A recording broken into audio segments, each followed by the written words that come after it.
Welcome back to Keerthi Soumi's kitchen. இன்னைக்கு வீடியோல ஒரு குழம்பு ரெசிபி உடைச்சு ஊத்தின முட்டை குழம்பு தான் செய்ய போறோம். ரொம்ப சூப்பரா இருக்கும் டேஸ்ட். இது சப்பாத்தி, பூரி, இட்லி, தோசை, சாதம் எல்லாத்துக்குமே ரொம்ப சூப்பரா இருக்கும். இப்போ வாங்க இது எப்படி செய்யறதுன்னு பார்க்கலாம். குயிக்கா ஒரு 4 மினிட்ஸ்ல செஞ்சிடலாம். வீடியோவை ஸ்கிப் பண்ணாம பாருங்க. கீர்த்தி சௌமிஸ் கிச்சனை இன்னும் சப்ஸ்கிரைப் பண்ணலனா சப்ஸ்கிரைப் பண்ணிட்டு பெல் ஐகான்ல ஆல் கொடுத்துக்கோங்க. இந்த வீடியோ பிடிச்சிருந்துச்சுன்னா லைக், ஷேர் அண்ட் கமெண்ட் பண்ணுங்க. இப்போ வாங்க வீடியோக்குள்ள போலாம்.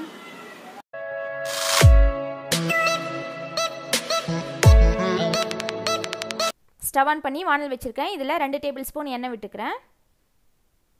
இதில் 2 துண்டு பட்டை, 1 ஏலக்காய், 3 கிராம்பு, கொஞ்சமாக 1/4 டீஸ்பூன் சோம்பு, இது கூட காரத்துக்கு 1 பச்சை மிளகாய் சேர்த்துருக்கேன். பச்சை மிளகாய் ஃப்ளேவர் நல்லாயிருக்கும், அதனால் மிளகாய் பொடியும் சேர்க்க போகிறோம். அதனால் உங்கள் காரத்துக்கு ஏற்ற மாதிரி பார்த்து சேர்த்துக்கோங்க.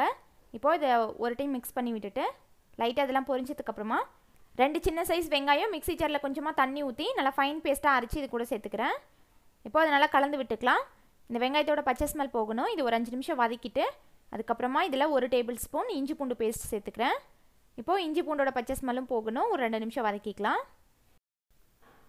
இப்போ இந்த வெங்காயத்தை கூட ஒரு 1/2 டீஸ்பூன் மிளகாய் பொடி சேர்த்து வதக்கிக்கிறேன்.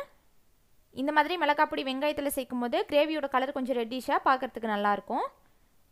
இதை நல்லா கலந்து விட்டுட்டு இப்போ இதில் 3 சின்ன சைஸ் தக்காளி மிக்ஸி ஜாரில் நல்லா ஃபைன் பேஸ்ட்டாக அரைச்சி சேர்த்துக்கிறேன். தக்காளியோட பச்சை ஸ்மெல் சுத்தமாக இல்லாமல் நல்லா எண்ணெய் பிரிஞ்சு வதங்கி வரணும். அப்போ தான் கிரேவியோட டேஸ்ட் நல்லாயிருக்கும். இப்போ தக்காளி வதங்கிறதுக்கு ஒரு 1/2 டீஸ்பூன் உப்பு சேர்த்து இதை நல்லா கலந்து விட்டு மூடி போட்டு வேக வச்சுக்கலாம்.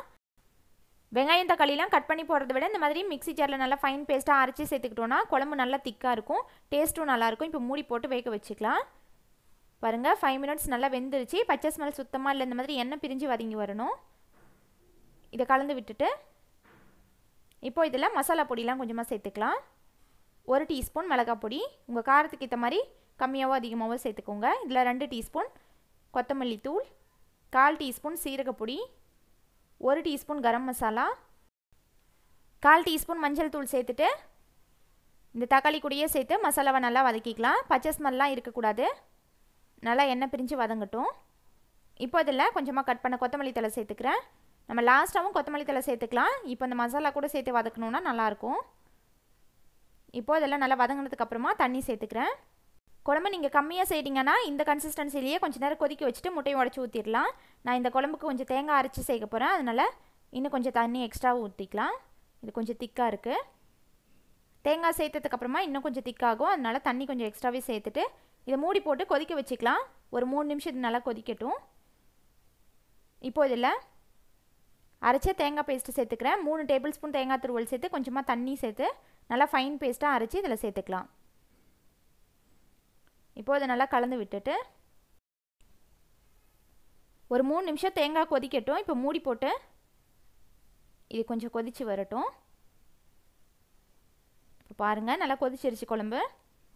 குழம்போட கன்சிஸ்டன்சி இந்த மாதிரி இருக்குது. இது சப்பாத்தி, இட்லி, தோசை, சாதத்துக்கு எல்லாத்துக்குமே வச்சு சாப்பிட்றதுக்கு கரெக்டாக இருக்கும். உங்களுக்கு இன்னும் கொஞ்சம் கிரேவி தண்ணியாட்டம் வேணும்னா எக்ஸ்ட்ரா தண்ணி சேர்த்துக்கலாம்.